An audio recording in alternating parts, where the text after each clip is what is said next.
Ako si Binibini 1 Samantha Pandillo mula sa Sinilangan ng Mga Bayani, Cavite. My national costume designed by Cleven Bartolaba was inspired by the Philippine Revolution given my province's historical nature. The crown signifies the 13 martyrs of Cavite and its design influenced by my Aunt Myrna Pandillo's winning crown in Binibining, Pilipinas, 1964. The gold feather-like shoulders emanate a gladiator silhouette, modernized and innovated, just like our modern-day empowered women. This shows that freedom isn't solely won by blood battles, but also by our inner power, pure hearts, and resilience as Filipinos. That we are worth fighting for. Completing this creation is a belt that represents the Philippine flag. Strength and independence of modern-day Filipino women are what my national costume strives for, to show that we are able to flap our own wings of freedom, to fight our own battles with beauty and grace. Independence is a choice we have made in our history, and a choice that we make every day so that we can soar high. Ako si Binibini 2, Lois Ann Badando, galing sa lungsod ng Marikina. Bang. This design was inspired by 1900s photos of the indigenous tribes in northern Luzon. It showcases the vibrant and wealthy tradition of the tribes when it comes to clothing. The indigenous tribes in northern Luzon have maintained their distinctive culture, including their traditional clothes lavishly adorned with precious beads and stones. To promote patriotism and support craftsmanship and intricacy with their indigenous fabrics, the designer used blue, red, and yellow shades, which can also be seen in the Philippine flag. The fabric was meticulously weaved in Baguio City and made by Easter Weaving Room with a design of Bang, a term coined in northern Luzon which means butterfly. Claro and Recto had once wisely observed that a people was set apart by its common experiences. A Filipino had no identity without its people's history. The costume depicts and is inspired by the image of the child Jesus Santo Niño. Santo Niño de Tondo Parish lies at the very heart of Tondo, Manila, which has been a significant part of the Philippine history for centennia of generations. The church is one of the earliest churches established by the Spanish friars in Luzon, and the image is believed to be the second oldest venerated image of the child Jesus in the Philippines, a significant symbolism of Filipinos embracing the Catholic faith. I am Binibini 4, Arian Desiree Biardo, hails from the Christmas capital and the home of the giant lanterns, the city of San Fernando, Pampanga. Wearing a parol terno-inspired costume. The parol is an ornamental star-shaped Christmas lantern, traditionally made of bamboo and paper. It represents the Star of Bethlehem, which guided the three wise men to the manger where Christ the child was born. In the yesteryears, the lighted parol illuminated the paths of the Filipino during the ritual dawn masses of the Yuletide season. Today, it does not only symbolizes the victory of light over darkness, it is also a testament of the Filipino people's resiliency. Mabuhay!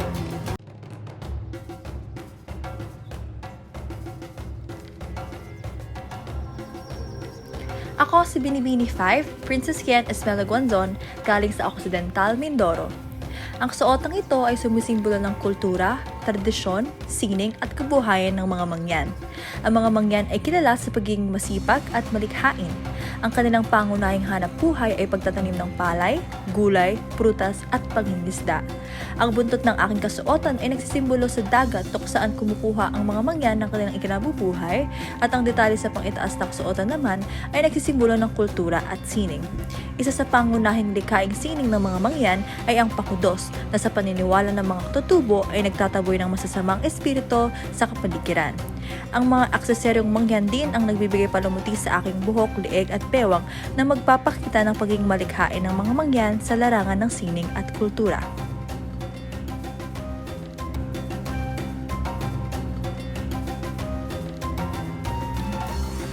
Ako si Shannon Jumail Tampon mula sa Caloocan.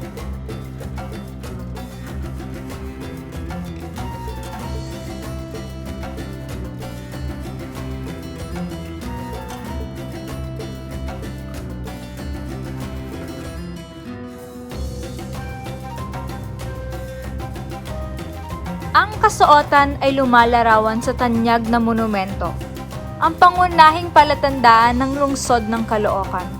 Simbolo ng mga pangyayari, katapangan at kagitingan ng mga Pilipino.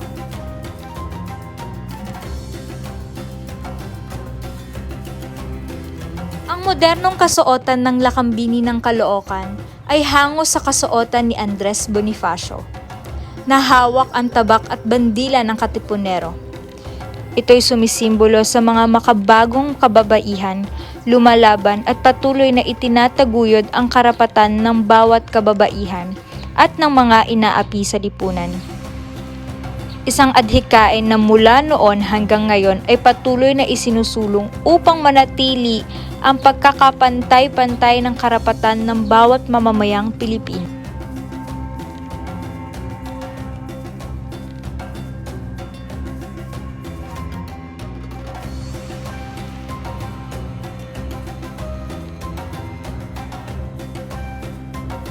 Ako si Meiji Cruz mula sa lungsod ng Valenzuela. Inspirasyon ng aking kasuotan sila Kapati, diwata ng agrikultura at kasaganaan, simbolo ng mapagkalingang ani. Biyaya niya ang bawat butil at bungang nagsisilbing pananggalang ng sangkatauhan at iba pang nilalang mula sa gutom at mga sakit.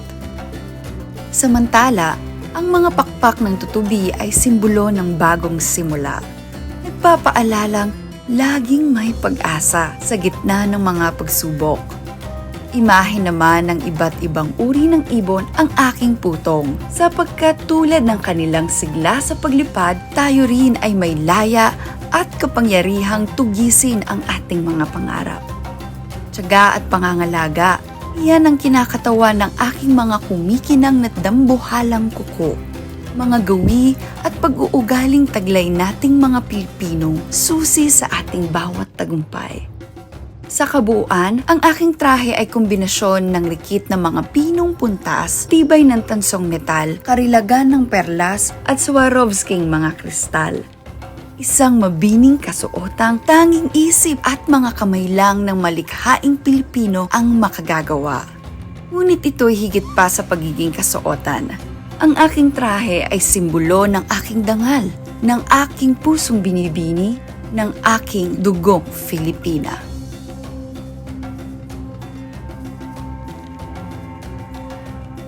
The land of thousand colors. Quezon Province is known for its quaint towns and serene nature views.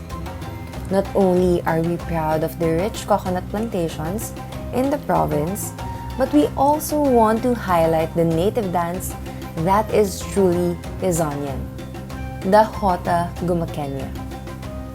Quezon is also famed for the celebration of the Philippines' most colorful harvest festival, Pahiyas.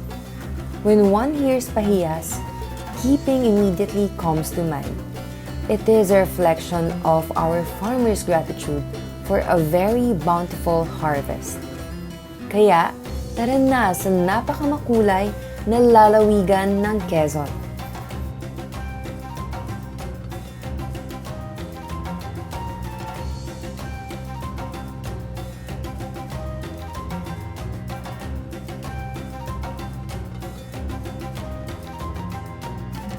The costume was conceptualized from which the city was named after.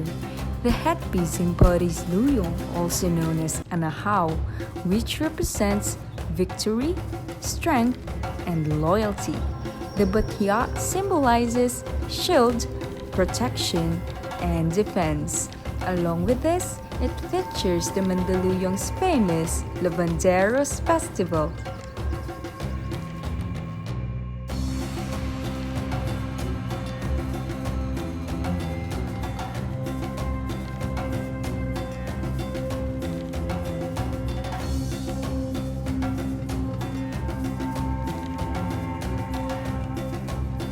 Ako si Binibini 10, Maureen Monteng, galing sa Padre Garcia, Batangas. My national costume is a reflection of history, culture, and the resources that has made Batangas an economic power, evidenced by the Kalatagan pot, Batangas antedates the Hispanic influence as it has already thrived as small lacanantes scattered in its plains and high grounds. Long before the Spanish colonization, these lacanantes were already producing their own food like rice and coconuts. This costume strives to incorporate these historical and cultural dimensions into a stunning masterpiece, a fashion statement that tells the past, present, and future of the beautiful province.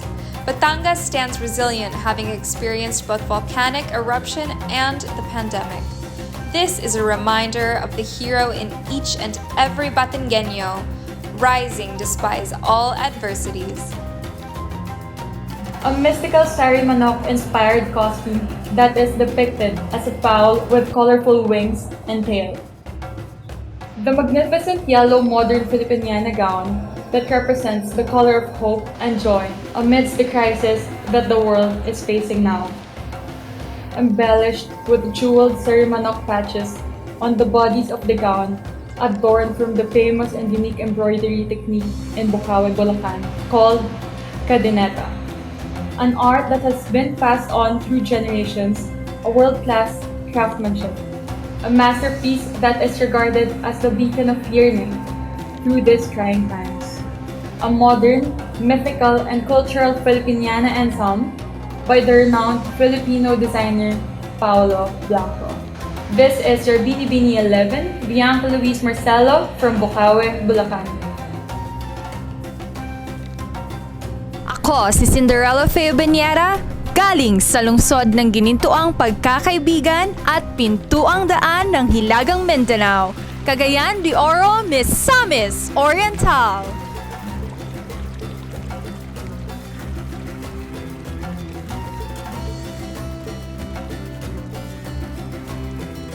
Legend has it that Cagayan de Oro is resting on the back of a giant goldfish. This is the mythical inspiration of my national costume, a fitting tribute to the Oro as a gentle creature. This ensemble is composed of over 10,000 glittering pieces with dominant spangles, representing the golden coconut called kuyamis, abundant in Misamis Oriental, and the namesake of its festival that celebrates good harvest, accentuating the piece as a crown, an homage to Birhen Sakota, who protected the city from invasion. This is Belleza del Oro, beauty of gold. This is Binibini Alexandra May Rosales, number 13, from the province of Laguna. This traditional costume is made out of 100% indigenous material. The base is made out of banig cloth, which signifies the simple living of Laguneños and Lagunenses. Adorned with different shapes and sizes of wooden beads, it represents the rich culture, tradition, and of course the different tourist attractions here in Laguna.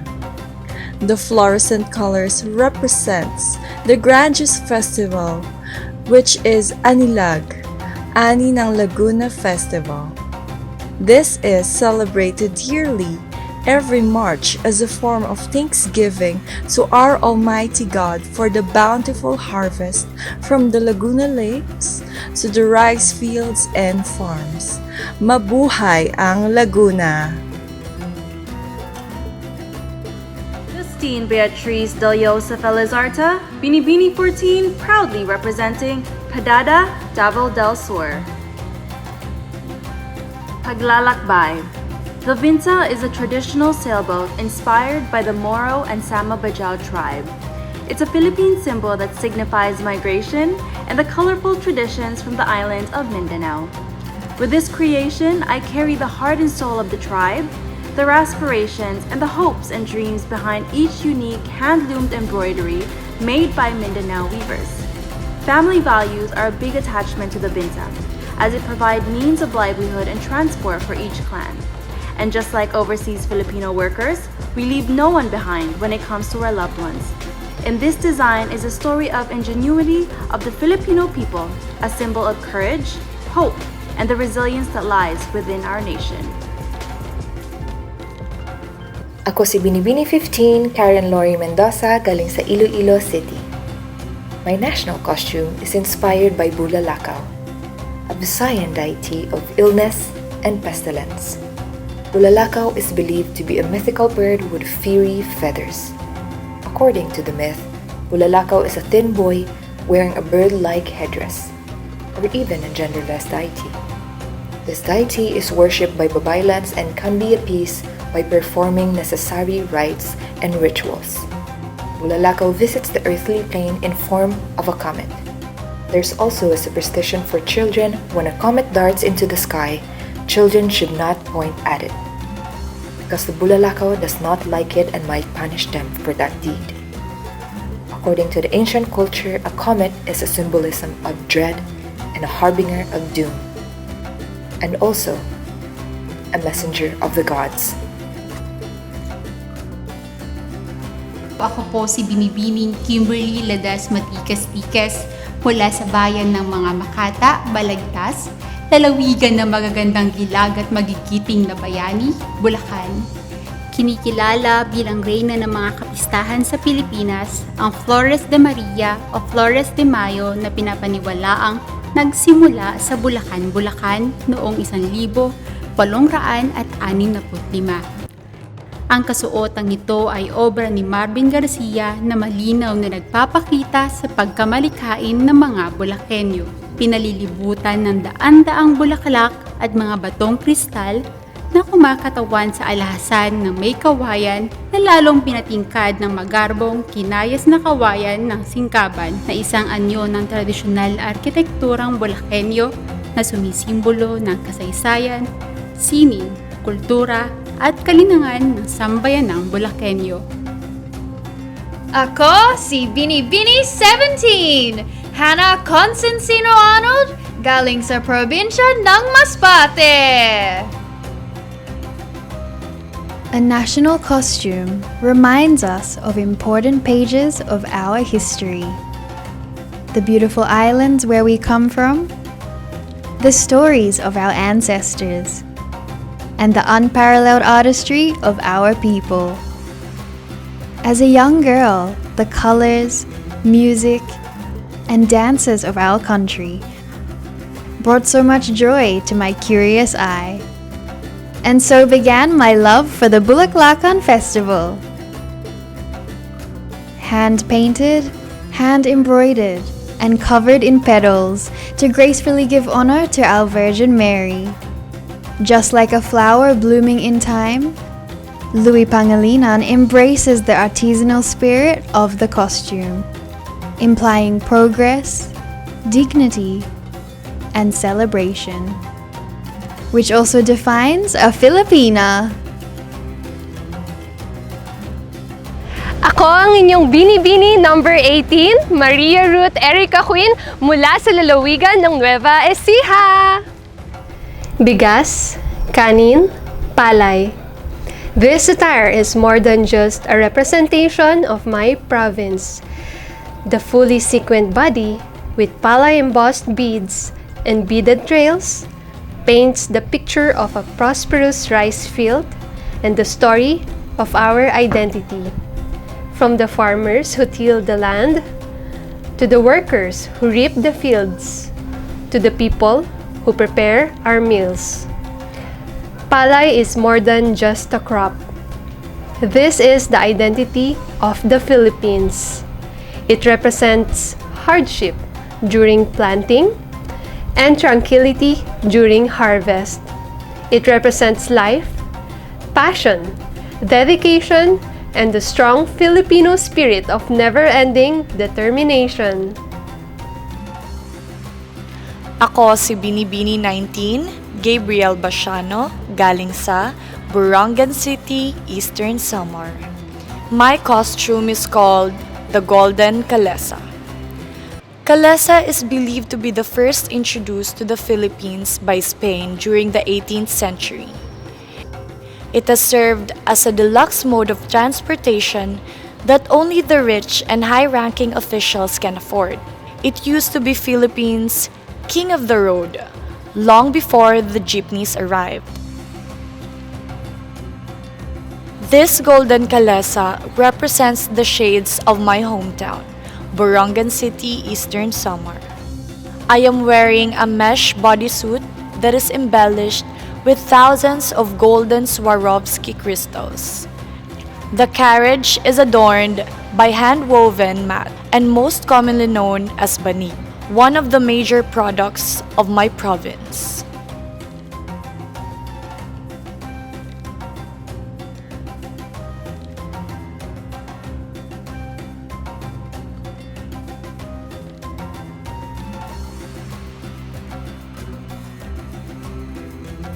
Together with my team, we wanted to highlight the natural riches from the sea, one of the main sources of income by the people in my province. The ocean is an important part of La Union, as we're known to be the surfing capital of the north. I hope that when you remember this piece of me and this piece of La Union, you are reminded of a sea goddess watching the ever-changing and ever-growing prosperous province of La Union.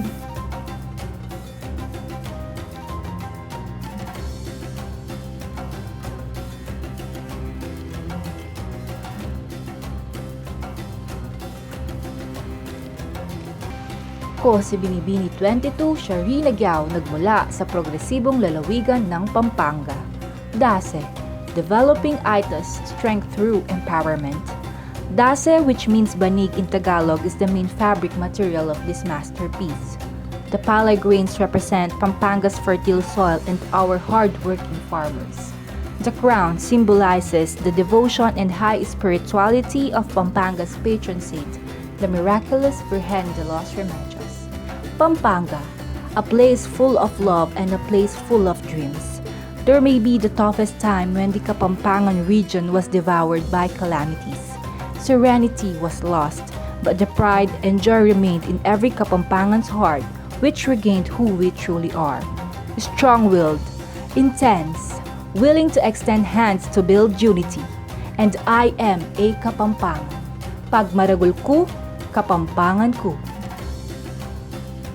Ako si Jasmine Di Makulangan, hali sa probinsya nin Albay. This costume is named Daragang Magayon or Beautiful Maiden. This is an interpretation of the female protagonist from the legend of Mount Mayon. The fire surrounding Binibini 23 is as scorching as the passion between star-crossed lovers Magayon and Panganoron. Their fiery love might have ended in tragedy, but it led to the rise of the crown jewel of Albay, a befitting costume for Albay's reigning festival queen. This is a depiction of the traditional Maria Clara dress inspired from the Gigantes Festival of Angono Rizal. It is celebrated every fourth week of November, where giant papier-mâché or gigantes are paraded on the streets. A fusion of the Maria Clara and gigantes, using the framework and the massiveness of the gigantes under the Maria Clara dress. The fabric is an interpretation of our piña fabric, highlighting its fibrous characteristic. Turning around, the Maria Clara is transformed into the colorful gigantes adorned with playful lights, giving it a festive vibe. Ako si Binibini 26, Noriza May Valerio ng Arayat, Pampanga. This creation is inspired by the mythical goddess of Mount Arayat, Maria Sinukuan, who lived on Mount Arayat. She is also dubbed as the sacred protector of the mountain and the animals that surround it. Pampanga is known as a natural bird haven in the Philippines, wherein 14,000 kinds of nomadic birds gather each year in the swamps as a stopover before continuing their migration to different parts of the world. These birds are important to humans in various ways, such as providing natural fertilizers and dispersing seeds all over the mountain. This goddess characterizes kindness among animals and generosity to its inhabitants. This ensemble is a magnificent symbolism of the rich and colorful heritage of Pampanga. I am a female centurion, demonstrating heroic qualities of a Filipino, bravely leading our century, depicted by Roman costumes, tunics, and vivid metallic embellishments that have been crafted by local artisans and wood carvers of Paete, Laguna. This reclaimed and recycled warrior ensemble symbolizes women's ability to exhibit our courage and stand up for our rights and core feminine values. Possessing as much strength, determination, and fortitude as any man, I am willing to take up arms and fight for a cause with relentless perseverance. Ako si Binibini 27, Rochelle Women, mula sa Oriental Mindoro.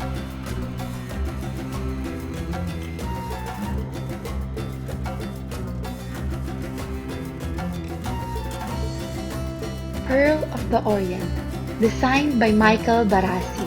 Cerulean is the water that drapes the archipelagic province of Romblon, and this deep sky blue hue hides within its chest pearls, pure, incorruptible, and wise as the queen who wears this attire.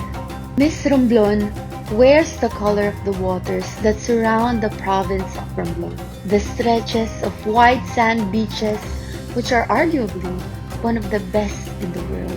Adorned with pearls from her head to toe, she flaunts the serene beauty of these jewels of the seas and the elegance they signify. Above her head is the oyster shell that hides this lustrous gem, representing the hidden wisdom cultivated through years of toil, pressure, and hard work. One Miss Romblon wears loud and proud. It is always a marvel looking at pearls nurtured, cherished by the deep sea waters, as stunning as this empowered Romblomanon is.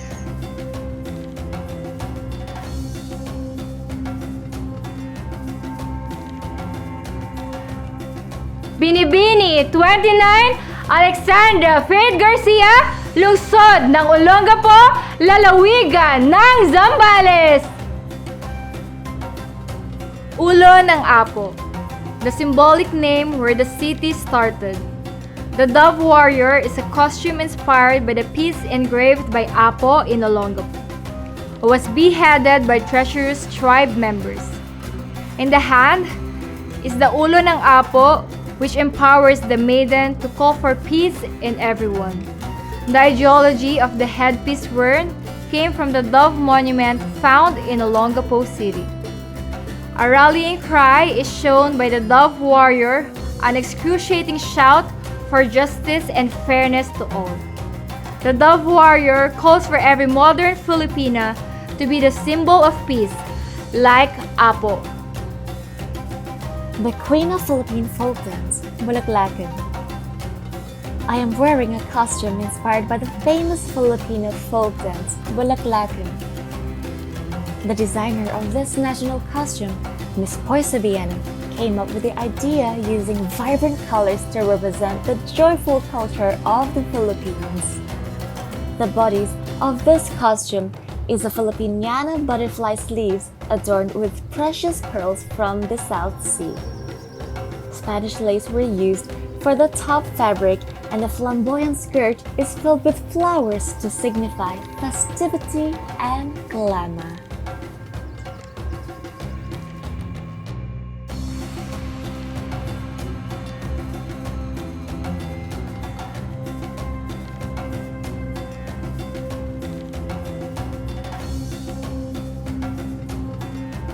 My national costume is called Mary Love.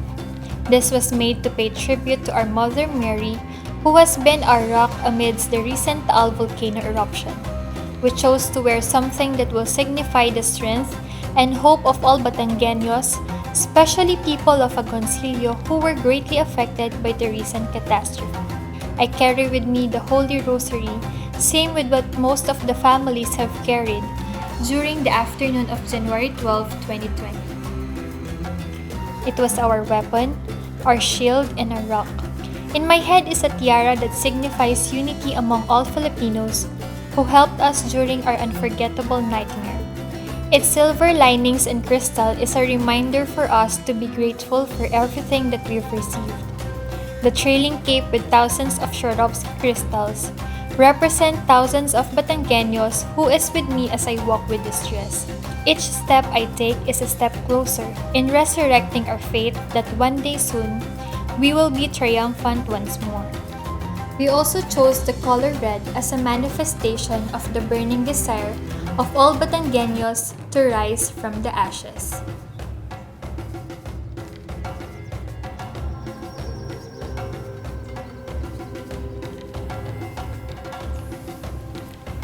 Ako si Binibini 32, Leslie Ann Ingles Ticaro, galing sa lungsod ng Tagum. Waling-waling, soon my impeccable skills to be worn by Binibini, showcasing the culture and fashion of Mindanao, celebrating the beauty of the Philippine flora, representing the grace, strength, and essence of a Filipina. This couture creation is proudly made by a Mindanaoan couturier and bead master, Mark Joseph Sayed, to exemplify that the Filipina beauty is more than what meets the eye. Filipina beauty has become transformative, that it has broken stereotypes and beauty standards, and that Filipina beauty mirrors culture, experience, substance, authenticity, and life. A binibini is a waling-waling, highly coveted, majestic, and one of a kind. Ako si Binibini 33, Bellatrix Stan, galing sa Zamboanga City. Subang, full moon worship of the Subanans. A creation that mirrors the rich culture of the first inhabitants of the Zamboanga Peninsula. Princess Nayak, a royal princess of the tribe Subanan, the daughter of Subanan King, King Timway Saragan. She is a reformed royal princess who travels regularly from one location to another to clear more forest fields. She is destined to be a fierce warrior princess who will be the strongest and most powerful Subanan tribesman. Traditional wear consisted of upper and lower garments with headdress and other accessories. The tight-fitting garment that was generally black made that symbolizes of the night as the time of worship of the tribe. This confirms that the belief of the black garment can shield them against eclipse.